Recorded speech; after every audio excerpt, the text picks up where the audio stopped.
বিশ্বের প্রথম সারির ধনী দেশ কাতারে বসবাস করছেন ৩০০,০০০-এর বেশি বাংলাদেশি। তাদের অধিকাংশই নির্মাণ শ্রমিক, তবে একটা বড় অংশ ব্যবসা বাণিজ্যের সঙ্গে জড়িত। এছাড়া প্রকৌশলী, চিকিৎসক, গবেষক ও কাতার সরকারের উচ্চ পদেও কাজ করছেন বাংলাদেশিদের কেউ কেউ। ভালো আয়ের পাশাপাশি নিজের ও সন্তানদের জন্য বিনামূল্যে শিক্ষা ও স্বাস্থ্যসেবা সহ নানা সুবিধা পাচ্ছেন তারা। সম্প্রতি কাতারের আমির বাংলাদেশ সফর করায় এসব সুযোগ সুবিধার দ্বার খুলে গেছে।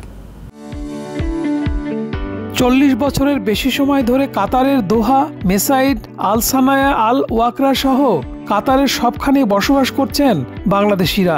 প্রথম দিকে শিক্ষক, চিকিৎসক, প্রকৌশলীরা সেখানে গেলেও পরে আধুনিক কাতার নির্মাণে যুক্ত হন বাংলাদেশি শ্রমিকরা।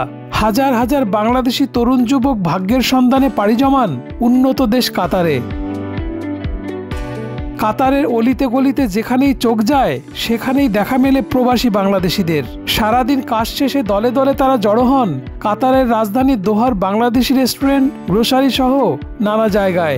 গল্প, আড্ডা আর কুশল বিনিময়ে কেটে যায় দিনের কর্মক্লান্তি।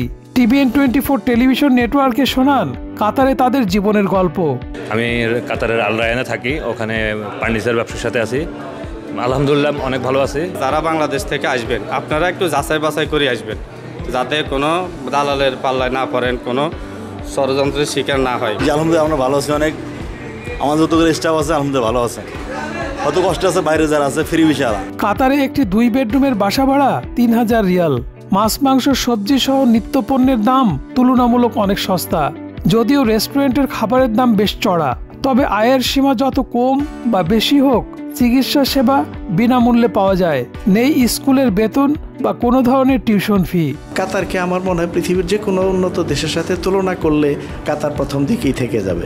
আমরা এখানে যারা আছি খুব ভালো আছি এবং আপনারা সবাই দোয়া করবেন আমরা যেন ভালো থাকতে পারি। শুধু বাসা ভাড়াটা একটু বেশি, তাছাড়া এমনি যে দৈনন্দিন খরচ এগুলা নর্মাল, এগুলা আমাদের বাংলাদেশের থেকে হয়তো একটু বেশি হবে। আর ব্যবসা বাণিজ্যেও কাতার প্রবাসী বাংলাদেশিরা এগিয়ে গেছেন বহুদূর।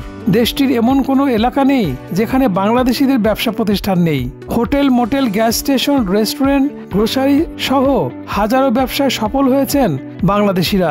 বর্তমানে বাংলাদেশিরা যে বিজনেসটাতে সবচেয়ে বেশি ঝুঁকছে মিডল ইস্টের কাতারে, এই ক্ষেত্রে আমি দেখেছি যে প্রায় 80% লোকই এখন রেস্টুরেন্ট ব্যবসার দিকে ঝুঁকছে। হসপিটালিটির ক্ষেত্রে অনেক ভালো করতেছি। আমাদের আরও অন্য ভাইরা আছে, তারাও বিজনেস করতেছে। এবং বাংলাদেশের এখন যে মেন স্ট্রিম যে বিজনেসটা, সেক্ষেত্রে আমরা বাংলাদেশেরাই মেনলি আমরা লিড করতেছি। আলহামদুলিল্লাহ কাতারে খুব ভালো আছে। কাতার নাজমা সৌখাল মার্কেটে এটা আমাদের কার্পেটের দোকান। ইনশাল্লাহ আমরা এখন আল্লাহ দিলে আপনাদের দোয়ায় অনেক ভালো আছি, আল্লাহ ভালো রাখছে। আশপাশের সমস্ত শহরগুলোকে স্বপ্নপুরীর মতো করে সাজিয়েছে এদেশের সরকার। উন্নত দেশের সকল সুযোগ সুবিধা পাচ্ছে এদেশে বসবাসরত বাংলাদেশিরাও। তাই তো কাতার দিন দিন বাংলাদেশিদের কাছে পছন্দের দেশ হয়ে উঠছে। শামীম আহমেদ, TVN24, দোহা, কাতার। নিউ ইয়র্ক থেকে সম্প্রচারিত TVN24 টেলিভিশন বিশ্বজুড়ে বাঙালির কণ্ঠস্বর।